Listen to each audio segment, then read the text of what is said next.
शांति। ज्ञान रत्नों से झोली भरकर दान भी करना है।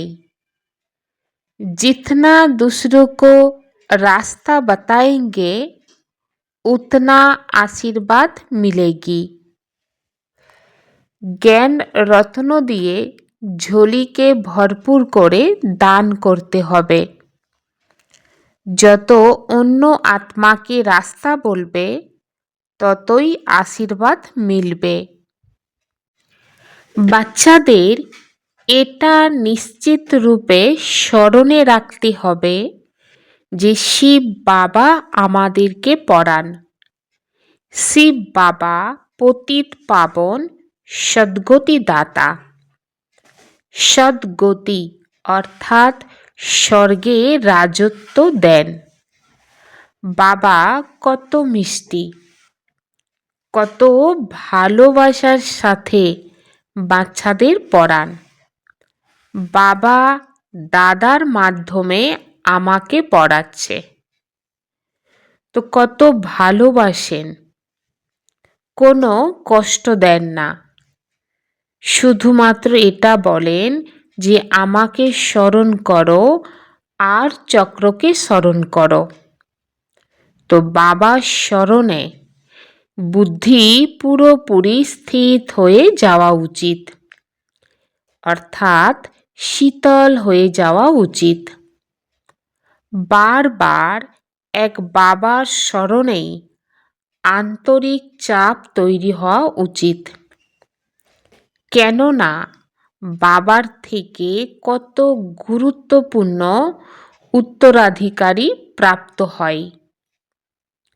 আর নিজেকে দেখা উচিত বাবার প্রতি আমার কতটা ভালোবাসা আছে, আমার মধ্যে কতটা দৈবিক গুণ আছে। কেননা বাবা বলেন যে তোমরা বাচ্চারা এখন কাঁটা থেকে ফুল হচ্ছ। যেমন ভাবে যতটা যোগে থাকবে অর্থাৎ বাবার স্মরণে থাকবে, তেমন ভাবেই ততটাই কাঁটা থেকে ফুল শতপ্রধান হতে থাকবে। তোমরা বাচ্চারা ফুল হয়ে গেলে এখানে থাকতে পারবে না, অর্থাৎ এই তমপ্রধান দুনিয়ায় থাকতে পারবে না। তো তোমাদের জন্য ফুলের বাগিচা চাই, অর্থাৎ স্বর্গের প্রয়োজন, যে অনেক কাঁটাকে ফুল বানায়। অনেক কাঁটা অর্থাৎ অবগুণযুক্ত আত্মাদেরকে যে আত্মা ফুল বানায় তাকেই প্রকৃত সুগন্ধিত ফুল বলা হবে, যে কখনোই কাউকে কাঁটা লাগাবে না। ক্রোধ বড় কাঁটা, কি করে? অনেককেই দুঃখ দেয়। এখন তোমরা বাচ্চারা কাঁটার দুনিয়া থেকে কিনারায় এসেছ, তোমরা আছো সঙ্গমে।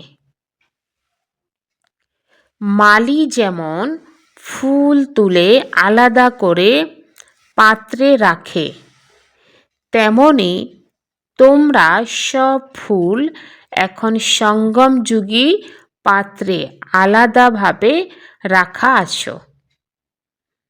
তারপরে তোমরা ফুলেরা স্বর্গে চলে যাবে আর কলিযুগী কাঁটা ভস্ম হয়ে যাবে।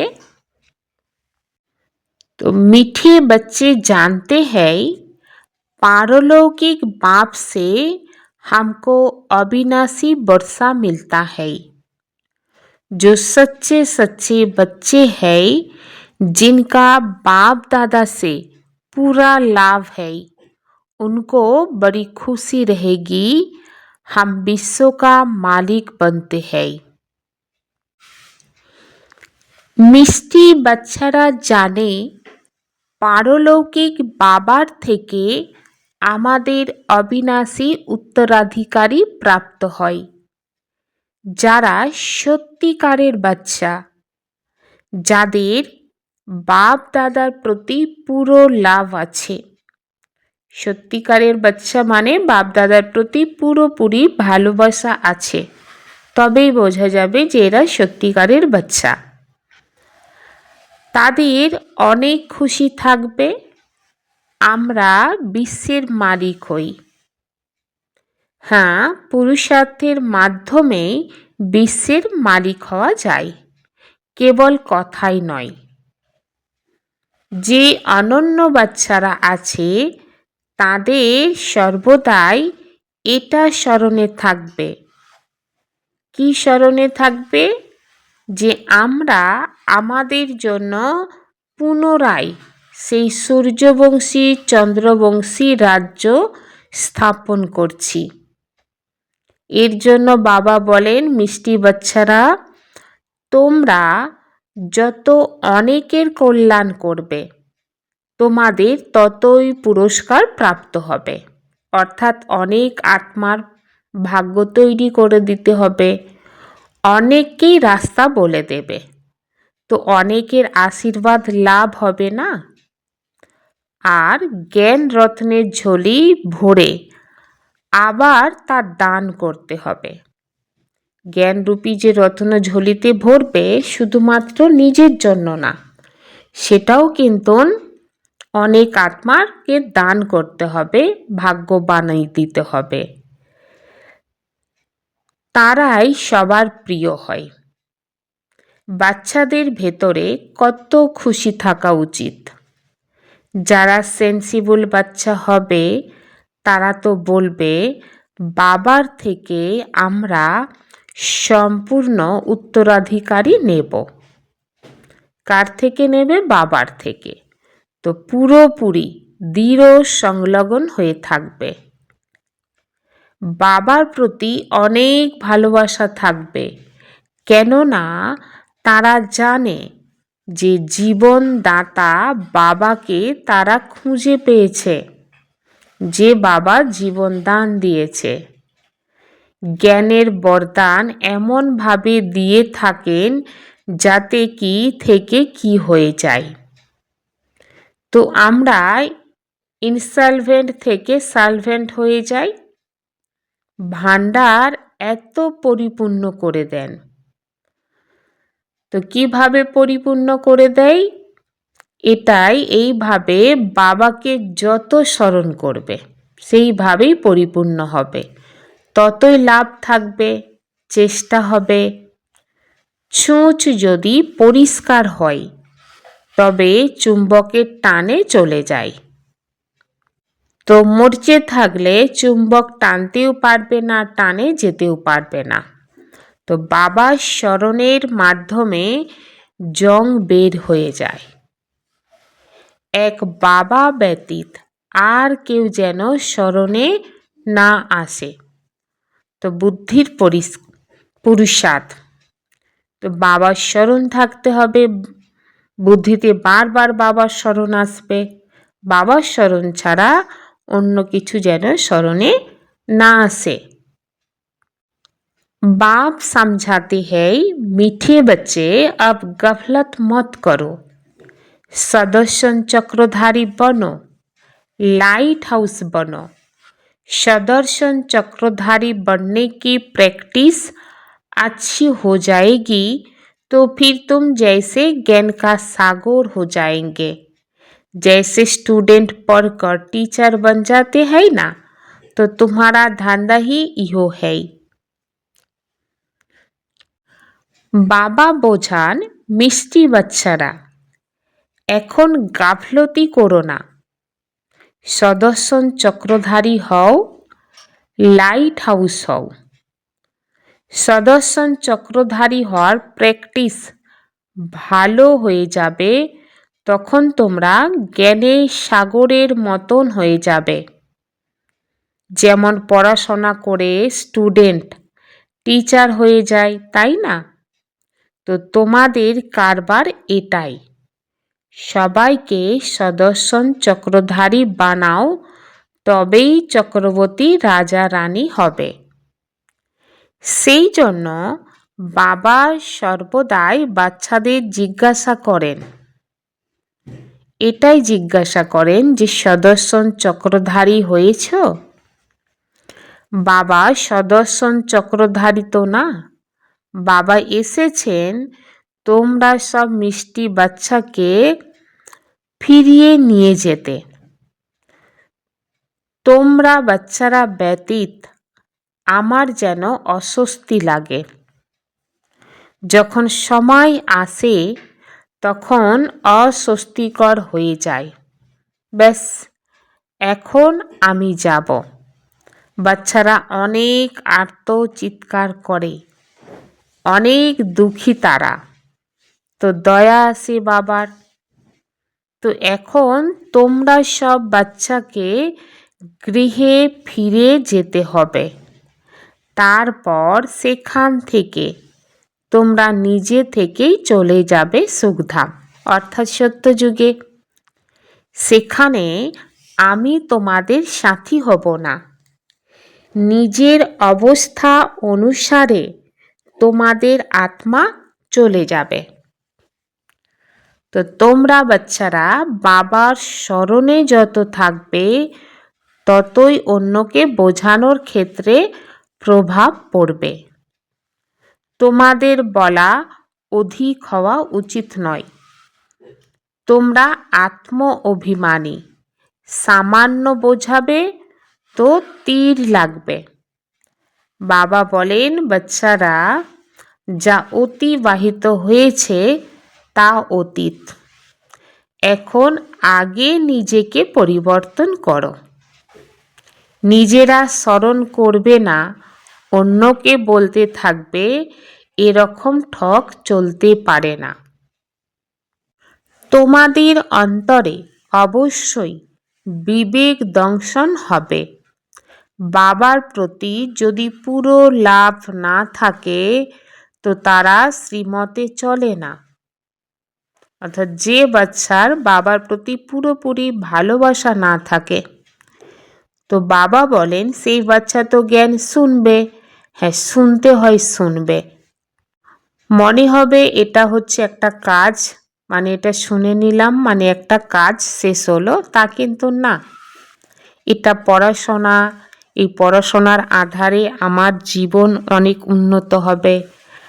আর এটা শোনা মানে নিজের জীবনের ধারণার এটা বাড়বে। এর আধারে বাবাকে সম্মান দেয়া হবে। সেজন্য বেহদের বাবার মতো শিক্ষা তো আর কেউ দিতে পারে না। বাবা বলেন হে মিষ্টি বাচ্চারা, এই পুরানো দুনিয়াকে এখন ভুলে যাও। ভবিষ্যতে তো এই সব ভুলে যেতেই হবে। বুদ্ধি জুড়ে যায় নিজের শান্তিধাম আর সুখধামে। বাবাকে স্মরণ করতে করতে বাবার কাছে চলে যেতে হবে। পতিত আত্মা তো যেতে পারবে না, সেটা হলো পাবন আত্মাদের ঘর। এই শরীর 5 তত্ত্বের তৈরি। তো 5 তত্ত্ব এখানে থাকার জন্য টানতে থাকে। কেননা আত্মা যেন এটা সম্পদ হিসাবে নিয়ে আছে, সেই জন্য শরীরের মমত্ব হয়ে গিয়েছে। এখন এর থেকে মমত্ব বের করে যেতে হবে নিজের ঘরে। সেখানে তো এই 5 তত্ত্ব নেই।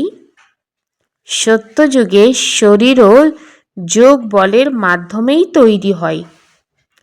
প্রকৃতি শতপ্রধান হয়, সেই জন্য টানে না, দুঃখ থাকে না। বোঝার জন্য এটা খুব सूक्ष्म विषय। सत्ययुग में भी शरीर योग बल से बनता है। शतो प्रधान प्रकृति होती है, इसलिए खींचती नहीं, दुख नहीं होता। ये बड़ी मोहिन बातें हैं समझने की। सत्ययुगे शरीर योग बल द्वारा तैरी হয়। প্রকৃতি শতপ্রধান হয়, সেই জন্য টানে না, দুঃখও থাকে না। বোঝার জন্য এটা খুব সূক্ষ্ম বিষয়। এখানে 5 তত্ত্বের বল আত্মাকে আকর্ষণ করে। সেই জন্যই শরীর ছাড়তেই মন চায় না, নয়তো এতে আরও খুশি হওয়া উচিত। পবিত্র হয়ে শরীর এমনভাবে ছাড়বে যেমন মাখন থেকে চুল বেরিয়ে যায়। সুতরাং শরীর থেকে সব বিষয় থেকে মমত্ব পুরোপুরি শেষ করে দিতে হবে। এর সাথে আমাদের কোনো কানেকশন নেই। ব্যাস, আমরা কেবল বাবার কাছেই যাচ্ছি। এই দুনিয়া থেকে নিজেদের ব্যাগেজ প্রস্তুত করে আগে থেকেই পাঠিয়ে দিই। সাথে তো যেতে পারবে না, অতএব আত্মাদের যেতে হবে। শরীর এখানে ছেড়ে দিতে হবে। বাবা নতুন শরীরে সাক্ষাৎকার করিয়ে দিয়েছে। হীরে জহরতের মহল পেয়ে যাবে। এমন সুখধামে যাওয়ার জন্য কত পরিশ্রমের দরকার। ক্লান্ত হওয়া উচিতই না। দিন রাত অনেক উপার্জন করতে হবে। সেই জন্য বাবা বাচ্চাদের বলেন, নিদ্রাজিত বাচ্চারা আমাকে স্মরণ করো আর বিচার সাগর মন্থন করো। ড্রামার গুরুত্ব বুদ্ধিতে রাখলেই বুদ্ধি সম্পূর্ণভাবে শীতল হয়ে যাবে। যারা মহারথী বাচ্চা হবে তারা কখনোই নড়বে না, অর্থাৎ বাবার হাত ধরেই থাকবে। জীবনে যেমনই পরিস্থিতি আসুক না কেন, ঝঞ্ঝাট ঝামেলা আসুক না কেন, উঁচু নিচু পরিস্থিতি আসুক না কেন, দৃঢ় সংকল্প, এক বাবা দুসরা না কই, অর্থাৎ এক বাবার হয়েই থাকব আর বাবাকেই স্মরণ করব। তাই তো তারা সামলে নেয় নিজেকে। বাবা তোমরা সব বাচ্চাকে দুঃখ থেকে নিষ্কৃতি দিয়ে শান্তি দান দেন। তোমাদের শান্তি দান দিতে হবে। তোমাদের এই অসীম শান্তির যোগ বল অন্যদের একদম শান্ত করে দেবে। তোমরা বাবাকে স্মরণে রেখে দেখো, সেই আত্মা আমাদের কুলের নাকি না। যদি হয় তবে একদম শান্ত হয়ে যাবে। যারা এই কুলের হবে তাদের মধ্যে এই বিষয় থেকে রস বসবে। বাচ্চারা স্মরণ করলে বাবাও ভালোবাসে, আত্মাকেই ভালোবাসা যায়। संगठित रूप में आप ब्राह्मण बच्चों की आपस में संपर्क की भाषा भी अव्यक्त भाव की होनी चाहिए। जैसे फरिश्ते अथवा आत्माएं आत्माओं से बोल रही है। किसी की सुनी हुई गलती को संकल्प में भी स्वीकार ना करना और ना कराना ही चाहिए। ऐसी जब स्थिति हो तभी बाप की जो शुभकामना है संगठन की, वह प्रैक्टिकल में होगी। इसके लिए विशेष पुरुषार्थ अथवा विशेष अनुभवों की आपस में लेन देन करो। संगठित रूप में विशेष योग को प्रोग्राम चलते रहे तो विनाश की ज्वाला को भी पंख लगेगा। योग अग्नि से विनाश की अग्नि जलेगी। ব্যক্ততে থেকে অব্যক্ত ফরিস্তার রূপের সাক্ষাৎকার করিয়ে শ্বেত বস্ত্রধারী এবং লাইট বস্ত্রধারী হতে হবে। যেভাবে এখন চারদিকে এই আওয়াজ ছড়িয়ে যাচ্ছে যে এই শ্বেত বস্ত্রধারী কারা।